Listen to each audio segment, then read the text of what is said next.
Bismillah ar-Rahman ar-Rahim, salam alaikum wa rahmatullahi ta'ala wa barakatuhu. Que la paix soit avec vous, en vous, autour de vous, où que vous soyez, qui que vous soyez. Soyez bénis, soyez à jamais heureux. Je voulais d'abord m'excuser pour les petits dérapages qui peuvent y avoir dans mes enregistrements, mais je n'appelle pas ça des dérapages. J'appelle ça des mises à jour. Dans l'espace et l'espace-temps, il y a toujours une place pour chaque chose. Si la chose n'est pas dans la place, ça s'appelle un vide, comme le vide sidéral. Et ce vide sidéral, il existe en nous, bien sûr. Mais chaque chose a sa place. Et quand quelqu'un dérape ou sort du mot droit chemin, il faut toujours le remettre à sa place. Il s'est passé qu'il y a des gens qui cherchent un petit peu à, disons, foudroyer les autres, intimider les autres, mettre de la pagaille, ne pas accepter l'autre pour une raison ou une autre. Il faut toujours remettre les choses à leur place. Il dit, ou il se dit, ou il est connu que le mot droit n'est pas aimé par le monde, surtout par les jeunes. On ne peut pas leur dire, oui, il faut suivre le droit chemin. Alors le mot droit chemin, ça les met KO, quoi. Il n'aime pas ce mot droit chemin.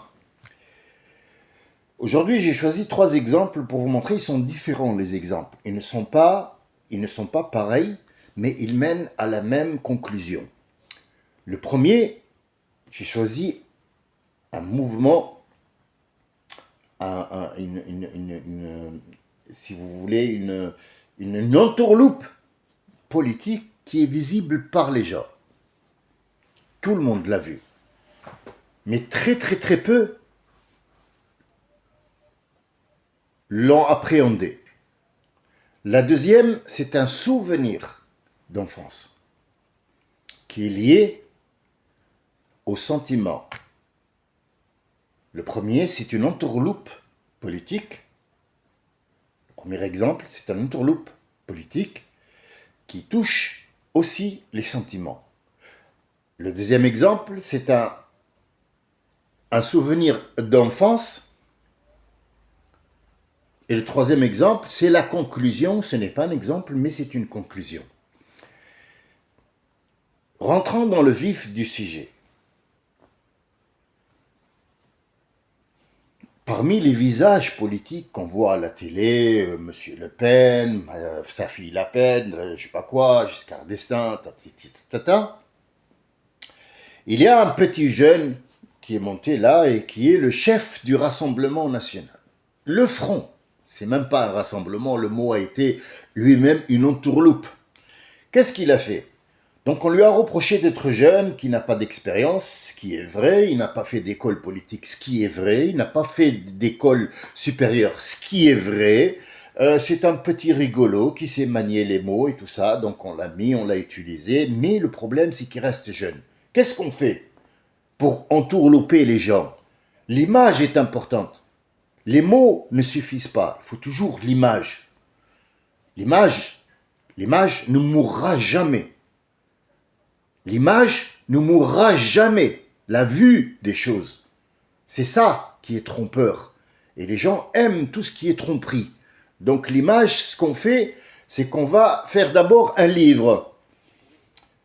Se mettre dans une hauteur, à part qu'on nous a choisi comme étant un homme politique qui sait parler, mais on va leur dire qu'on est des écrivains, on va suivre le chemin des écrivains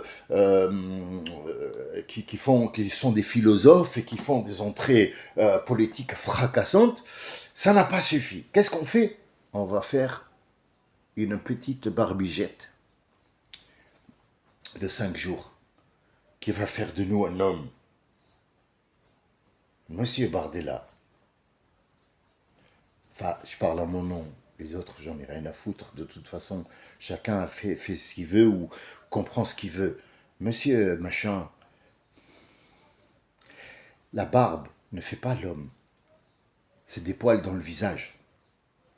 L'enfant, la femme, l'homme, masculin, féminin, enfant, vieillard, ont le même nombre de poils dans le corps et de cheveux. Sauf que parfois, il y a des gens qui perdent les cheveux parce que une maladie intervient. Mais la base, c'est que même les femmes, ils ont du duvet. C'est pas parce que tu as fait une barbe de 4 jours que tu vas être très important. Ça, c'est la première entourloupe. Sur cette entourloupe-là, comment on l'apprend? On l'apprend sur le dos de la religion, par exemple, sur le dos de l'Église, par exemple, sur le dos des gens. Non, non. Ça, par exemple, c'est une idiotie. Pour reprendre ce... Bon, il y a un truc que j'ai mis hier en ligne, si vous avez vu, je l'ai enlevé parce que le mec s'est rattrapé et bon, nous ne sommes pas des rancuniers, nous ne sommes pas des méchants, je l'ai remis en place, euh, il a compris qu'il est rentré dans un domaine qu'il ne connaissait pas et il s'est mis les pieds dans le plat, malheureusement. Donc moi, j'ai effacé ça pour que ça lui reste pas et ça lui colle pas dans la peau. Mais il s'est trompé. Quand il s'est trompé, cette tromperie-là, il a appelé idiotie. Ça veut dire que moi, avec mes idées ou ma façon de parler ou le sens de ce que je veux dire par une phrase ou un mot, il a appelé ça idiotie. Mais comment on appelle, par exemple, ce que fait ce monsieur-là en politique et qui se met au devant de la scène avec une barbe comme quoi, ouais, je suis plus mûr. Mûr parce que t'as des poils. Qui est le plus idiot? Moi ou ce que vous regardez? Malheureusement, pour les gens, c'est moi. Mais pour moi, l'idiotie, c'est que moi, je suis chez moi, et lui me fait comprendre que parce qu'il a eu une barbe de 15 jours, il est devenu plus sage. Et donc là, je vais le mettre en hauteur. Ça, c'est le premier exemple. Regardez bien les choses. Il y a des signes qui ne trompent pas, ils sont là. Le deuxième exemple, c'est un souvenir d'enfance. Ça a un rapport avec, bien sûr, la politique, le machin, mais c'est ma politique à moi, ma vie à moi, personnelle. Ce sont des souvenirs personnels. Et ces souvenirs personnels, personne ne peut dire que ce sont des idées idiotes ou qui n'ont aucun sens, s'intéressent personne. Écoutez bien ce que le ravage, il commence où? Nous avons grandi dans le sud de la France et à l'époque, j'avais 8 ans. 8 ans, à cette époque-là, M. Giscard d'Estaing prenait en main le destin de la France. M. Giscard d'Estaing va prendre le destin de la France en main. Et la première des choses qu'il va mettre en place, écoutez bien, il va trouver comment déloger des gens qui sont là en les appâtant. Regardez voir l'histoire, c'est pas à moi de vous donner les dates, c'est pas la peine de chercher quel âge j'ai, je vous le dis, j'ai 57 ans. C'est pas la peine de compter parce qu'il y a des gens qui sont cons. En fait, je parle et lui, il cherche où je vais faire la faute. D'accord? Mais à ce moment-là, il a dit à chaque étranger, à chaque immigré qui veut rentrer chez lui et qui a des enfants, et il veut rendre, c'est-à-dire il va rendre ses papiers, donc il quitte la France définitivement. Je donne, écoutez bien, c'est les mots qu'il a utilisés, retournez voir sur YouTube et vous allez voir le discours qu'a fait Giscard d'Estaing à cette époque-là. Moi j'avais 8 ans et j'ai entendu ce mot. Sur chaque tête, 1000 francs à l'époque, ancien.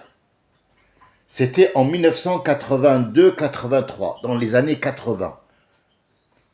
Et mon père faisait partie, puisqu'on était 5 dans la famille, et lui et ma mère, ça faisait 7. Donc 7000 francs à l'époque, c'était quelque chose. Il va prendre ces 7000 francs et il va rendre ses papiers, comme quoi définitivement il quitte le pays. Est-ce qu'il a réussi Giscard d'Estaing? Non. Mais où je veux en venir, moi, parce que là, c'est toujours politique, je parle de Giscard d'Estaing.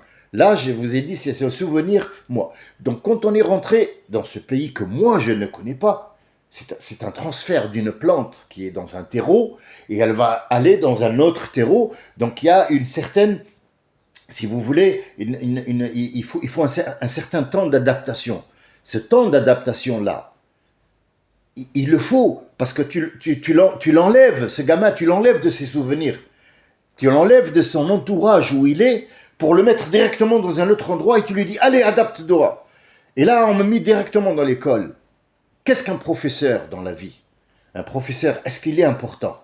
Est-ce qu'un professeur est très instruit? Pas du tout. Je vous le dis, de là où je suis maintenant, aujourd'hui, à ce jour, à cette heure précise, on est en 2025, un professeur n'est pas important. Un professeur tout seul n'est pas important. Il faut qu'il y ait beaucoup de professeurs. Quelle est ma preuve? Un professeur de mathématiques va prendre les maths.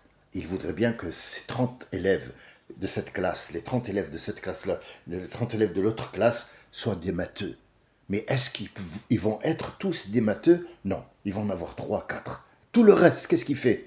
Il y a un autre professeur de sciences, il y a un professeur de musique, il y a un professeur... Il y en a qui ne vont suivre aucun professeur. Donc, est-ce qu'il est important? Oui, dans un sens, mais en gros, c'est pas quelqu'un d'important. Donc, on me met chez un professeur d'arabe littéraire. Moi, je ne connais pas l'arabe littéraire. Je viens de l'école, CM2. Donc, voilà. Et à l'époque, on n'avait pas encore les bottes, on avait encore les bottes, c'est-à-dire c'était les années 90, 80, 90, il y a encore les bottes chez les messieurs, chez les garçons, tout ça, il y avait pas cette coupe de cheveux qu'on a maintenant, et cette diversité, il y avait juste une coupe, les pattes d'éléphant et ainsi de suite. Donc ce professeur-là, il va me poser une question en arabe, qui ne me connaissait pas, il sait pas, voilà, et moi je sais pas, je vais lui répondre en français, donc il va m'appeler à l'estrade, il va me prendre par les bottes, il va tourner, il va me prendre et il va m'utiliser comme étant une éponge pour effacer le tableau et je vais être la risée de cette classe. Selon vous, je vous pose à vous la question. Est-ce que ce professeur-là qui était tunisien, qui apparemment disait il a Allah, ça veut dire que c'était un musulman, et c'était un nord-africain, est-ce que cette personne-là représente Dieu? Est-ce que cette personne-là représente l'Église? Est-ce que cette personne-là représente la Tunisie? Est-ce que cette personne-là représente l'Algérie? Est-ce que cette personne-là représente la France? Est-ce qu'il représente quelque chose? Non. Il a juste détruit une personne et cette personne-là, elle va avoir beaucoup de mal à aimer ces Tunisiens, beaucoup de mal à aimer l'école, beaucoup de mal à prendre l'apprentissage des choses de la vie. Donc celui-là, il a détruit des familles, celui-là, il a détruit un gamin qui pourrait un jour être quelqu'un. Et ce Bardella, par exemple, il ment aux Français pour arriver à des fins à lui. Lisez son livre, vous allez comprendre. Le dernier exemple, je ne vais pas prendre de votre temps beaucoup aujourd'hui, le dernier exemple, c'est la conclusion générale. La conclusion générale, c'est que quand moi, je te dis que le mariage, l'islam est venu à tel et tel et tel. Le mot déjà islam fait peur. Donc déjà, il va riposter le gars derrière l'écran en m'entendant dire l'islam, il va vouloir m'attaquer. Et c'est pour ça que cette personne m'a attaqué. Il m'a attaqué sur quel sujet? Sur le sujet que la femme doit être consentante dans un mariage. Le mariage dans l'islam, le vrai, pas taliban. Il faut faire la différence entre un taliban et un musulman.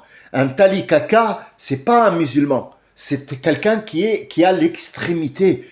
Il fait ce qu'il veut. Mais je vous pose, vous, la question en tant que scientifique, en tant que quelque chose qui est normal.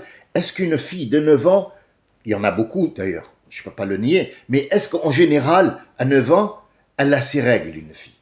Elle commence. Comment peux-tu marier une fille qui a 9 ans? Comment? Dis-moi. c'est le seul indice que j'aurais pu, excusez-moi, voilà, excusez-moi, j'ai un petit peu un problème technique.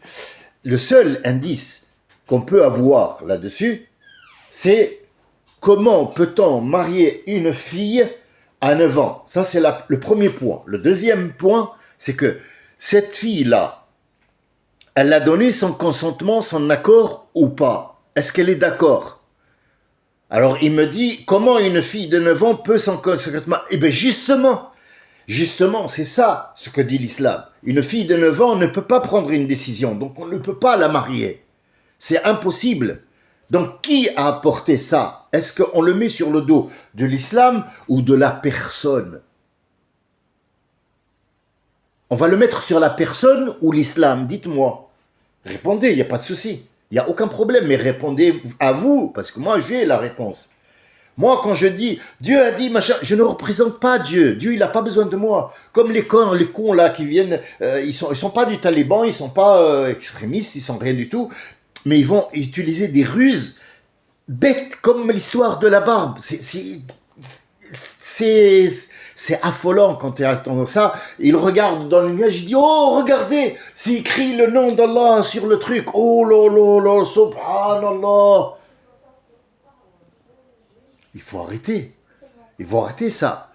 Il y a une plante où c'est écrit Allah. Donc en fait, ce Dieu-là, il n'a pas trouvé comment dire aux gens, il est impuissant, donc il va écrire son nom sur un arbre.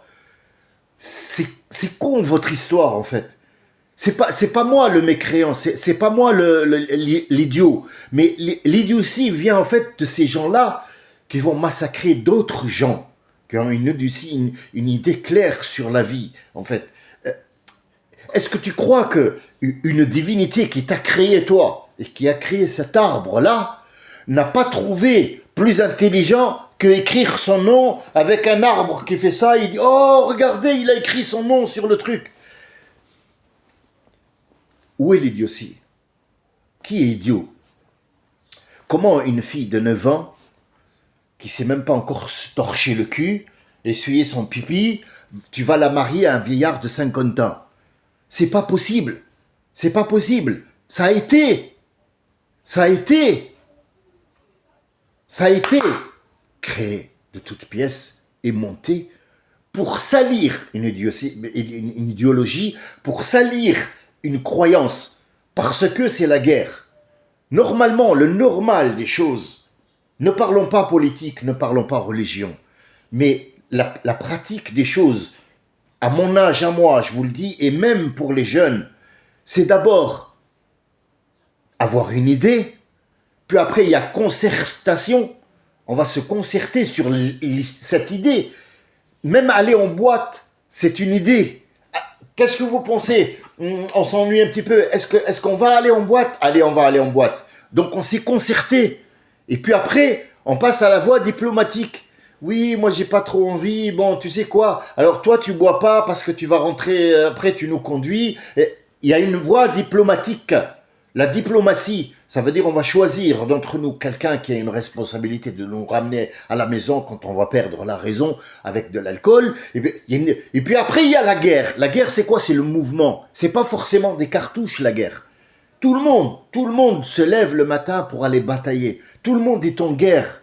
Quelle guerre? C'est de rapporter le soir à manger, de payer les factures. Ça, c'est une guerre. Pourquoi il y a que la guerre avec les cartouches? Il n'y a pas que la guerre avec les cartouches. Il y a une autre guerre. Il y a la guerre de l'argent, il y a la guerre froide, il y a la guerre économique, il y a la guerre machin.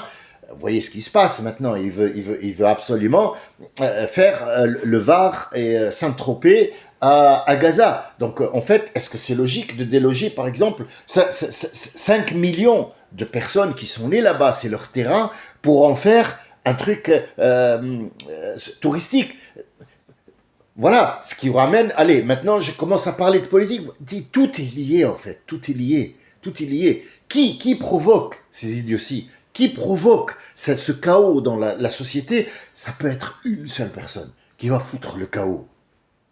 Et pour l'anecdote, quand j'ai grandi, j'ai eu un enfant, j'ai eu le deuxième, ils étaient très jeunes, je suis rentré au bled. Je suis rentré et je suis allé voir ce professeur. Et je lui ai parlé. Je lui ai dit, vous savez ce que vous avez fait Il m'a dit, non, je m'en souviens pas. Bien sûr, parce qu'il le faisait avec tout le monde. Je lui ai dit, vous m'avez détruit, mais heureusement, j'étais assez fort pour me reconstruire. Je vous présente mes enfants et je vous pardonne. Mais sachez que peut-être, moi j'ai été fort. Je me suis reconstruit. D'autres, ils sont en prison à cause de vous, à cause d'un geste que vous avez fait. Et vous avez cru que l'islam, ou le catéchisme, ou la Torah, ou Bouddha vous a dit de faire ça. Non, vous l'avez fait. Et vous ne représentez rien que vous-même. Et l'acte que vous faites va faire ou du bien dans le monde, ou une catastrophe. Et la plupart du temps, si tu n'as pas de base, si tu n'as pas un espace, si tu n'as pas une chose qui est à sa place, si tu n'as pas un chemin droit, si tu n'as pas une concertation, après la voie diplomatique, après peut-être il y a un mouvement, tu auras le chaos, et le chaos, on est en train de le vivre. Je vous souhaite de tout mon cœur l'éloignement total de ce chaos. J'espère que vous serez à l'abri, vous et vos enfants. Faites-moi plaisir. Les gestes que vous faites avec les jeunes, vos enfants, ils vont avoir beaucoup d'effets après. Alors vérifiez le geste que vous faites pour ne pas avoir après à soigner. C'est un dicton arabe. Prévenir, c'est mieux que guérir. Là, on est en train de soigner. Et sachez une chose, Dieu a créé et il t'a donné la liberté. Ça ne veut pas dire qu'il a déserté. Il est en train de te regarder comment tu fous le bordel dans le monde et il va te juger pour ça. Mais il a un œil sur tout et ne croyez pas qu'il a laissé les gens démunis, mais c'est ce que eux ont subi par rapport à des gens qui ont pris une décision qui n'était pas bonne pour les autres. J'espère que vous avez peut-être reçu un message ou que j'ai été bon dans un seul petit mot ou une seule personne. Je vous remercie de votre écoute et je vous dis à bientôt, Inch'Allah. Salam, shalom, au revoir, salut, dans tous les langages. Tchuss, ciao, wassalamu alaikum wa rahmatullah.